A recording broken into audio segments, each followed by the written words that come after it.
They say all is fair in love and war, and it seems Kiev agrees. Its army has been losing territory, weaponry and personnel in Russia's special military operation, to the great disappointment and surprise of Ukraine's Western partners, whose support and financing have been enormous. So, Ukraine has been trying alternative ways to reinvigorate its army and provoke treason in the enemy camp.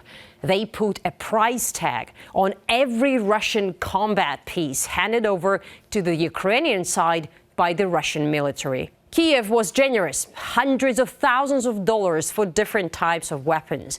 Warplanes fetched the highest reward, $1 million. But when there were no volunteers, Kiev took the initiative itself. For months, the Ukrainian military intelligence services have been trying to contact a number of Russian combat pilots. Why? To persuade them to steal Russian fighter jets and land them in Ukraine. Для нас же самая важная цель этого мероприятия – это целая боевая единица. И человек, который перешел на нашу сторону.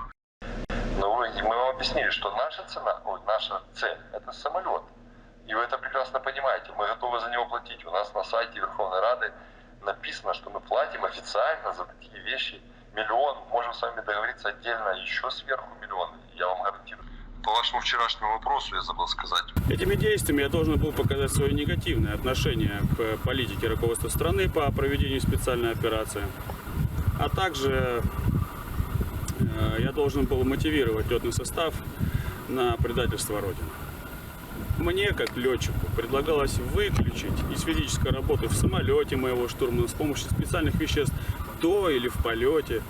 И что бы было дальше с ним, непонятно. The Ukrainian side thought they were talking to pilots. What they didn't know was that the Russian FSB was aware of the operation and was monitoring all communications. Как выходили на них, как происходило общение?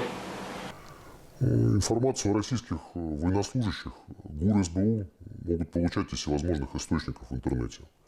Фотографии в форме на фоне военной техники, отдельные комментарии на профессиональные темы могут обратиться к пользователю.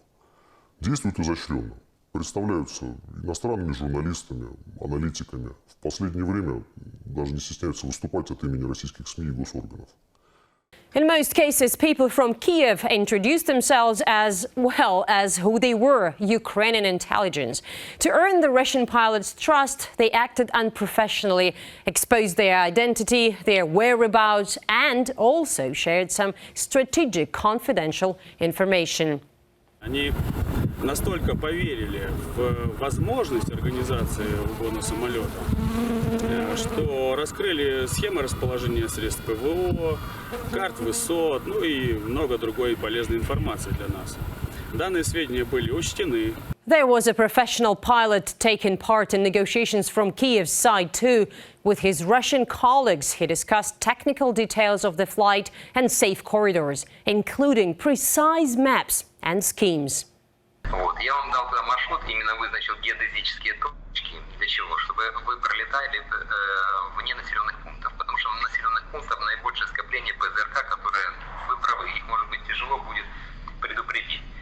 Система у нас налажена, и дать команду о том, чтобы большое ПВО не работало, это вообще 100%. That's when Russia's security forces discovered they were dealing with specialists with exclusive access. Мы сделаем 3 точки входа. Одну в районе, скажем так, Харькова, то есть севернее Донецка. Одну оставляем, которая была, и одну делаем южнее Донецка. Когда вы пересечете границу, нашу линию столкновения, позывной у вас наш будет 730. But Kiev needed guarantees too. To ensure that the Russian pilots were real and actually had access to the jets that Kiev wanted them to steal, the Ukrainian side asked for a video next to specific airplanes. Their numbers agreed in advance. Just for the video proof alone, Ukraine shelled out $4,000 to $7,000. Then the question of how to pay the pilots emerged. After all, Western sanctions affected bank transactions between the two countries. So it was decided that cash would be handed over to the Russians through delivery men and women. These sisters from Moscow are the last links in a long chain. They arrived in a Russian town, took the money from their contact and gave it to the pilot, who secretly filmed the moment. Later, Russian security forces detained the person who had allegedly recruited the girls. And this is when an interesting piece of the puzzle emerged. The man claimed he got the order from the notorious Hristo Grozev, a Bulgarian journalist, head of the Bellingcat investigative news outlet, known for its close ties to the British intelligence service MI6.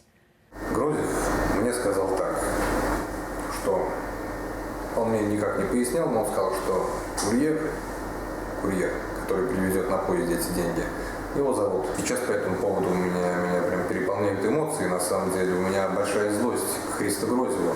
Могу пояснить, почему я ему все-таки доверял. So it seemingly transpired that Grozev's ties with Western intelligence agencies go far beyond just using their data and sources for his investigative journalism. In fact, it looks like he is a vital part of a secret operation led by Ukrainian intelligence, and not just Ukrainian.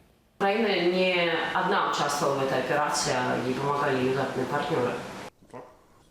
Так, очевидно, что сама операция проводилась при поддержке западных, прежде всего британских спецслужб.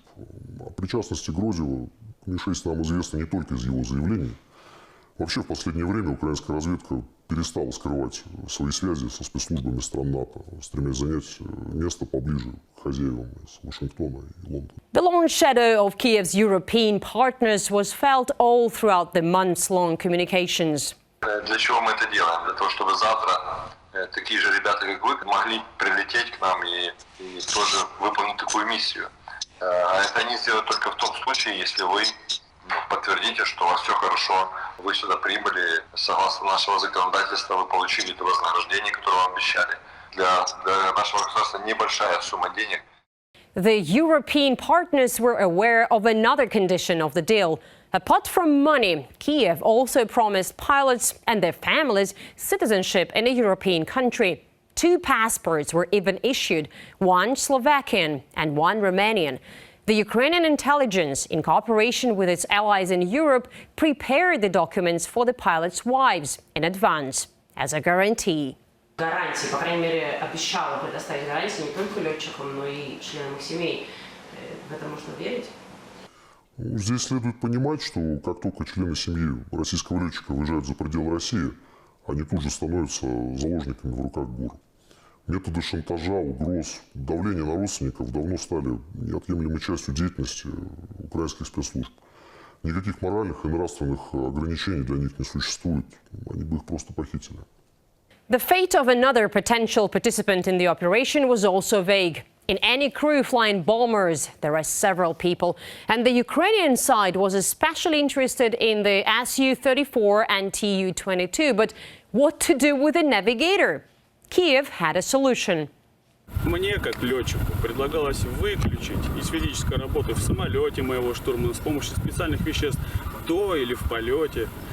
По штурману мы сейчас еще прорабатываем вопрос по препарату, потому что помимо клофелина есть еще альтернатива. Точно за сколько минут до выхода к самолету ваш штурман пьет кофе. Просто есть, зачастую есть с нами препараты, которые действуют там через 40 минут. Его воздействие вместе с кофеином может перебиваться, поэтому желательно было, чтобы после кофе, например, вы выпили по стакану воды там, или бутылка, чтобы была с водой. The drug Kiev proposed is hard to come by in Russia. The Ukrainian side offered to provide the pilots with a medicine to drug their navigators. Their contacts left the bag in a secret place outside a town in southern Russia. During a special operation led by Russia's security services, the package was discovered. Ukraine claimed the navigator would be safe, but it wasn't forthcoming on the details of how that would be achieved. К нему нету никаких вопросов, он просто заложник ситуации.